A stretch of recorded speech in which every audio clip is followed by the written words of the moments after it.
Welcome to Deseronto. We're located here about halfway between Belleville and Kingston on the east side of Hastings County. This is one of Ontario's oldest towns. In fact, its settlement can be traced directly right back to the American Revolutionary War. When the war was over, British had lost it, and some of their allies were the Mohawks living in the Hunter Valley of what is now New York State. They were refugees who had lost their homelands, and so the British had promised them they would find new homelands for them. The British purchased this area for the Mississauga Indians and made it available for the Mohawks on what is now the Tyendinaga territory, and for white loyalists who wanted to settle in this area. In 1784, Captain John Deseronto, who was a native, led 20 families of Mohawks to this area and settled on government-granted land.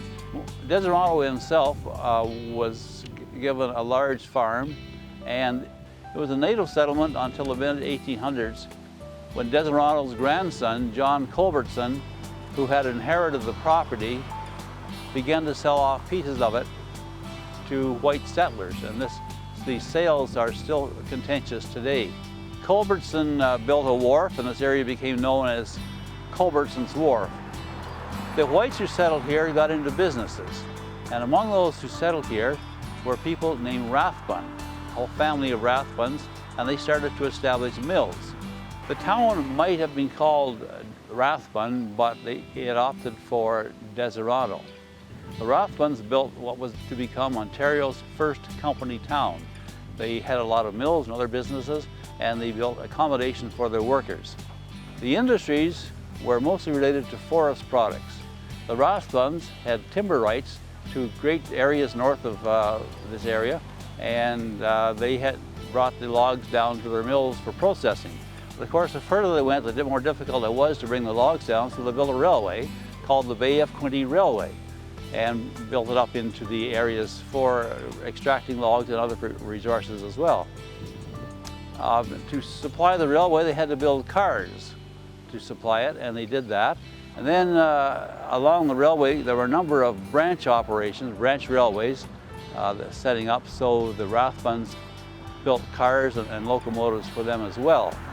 Now, to get the timber downstream, they had to build or acquire steamships, which they did, which took the lumber down to Quebec City for shipment on to Europe. There was also a terracotta factory, a flour mill, a gas and chemical works, and of course a sash and door factory. In fact, they had pretty much the whole town, and supporting that was all the bakeries and hardware stores that went along with having a thriving community. At its peak around 1900, Deseronto had about 3,500 people, and a number of grand buildings and houses, including the post office you see behind me, and that was the center of town. And the Rathbun enterprises kept it going until about the year 1920. Then the resources started drying up, and there were a number of serious fires that destroyed buildings, and the Rathbuns shut down their operations about 1922. So the town was at its peak at 3,500, and by the middle of the 1930s, during the Depression, it was around 1,300. It dropped to about substantially.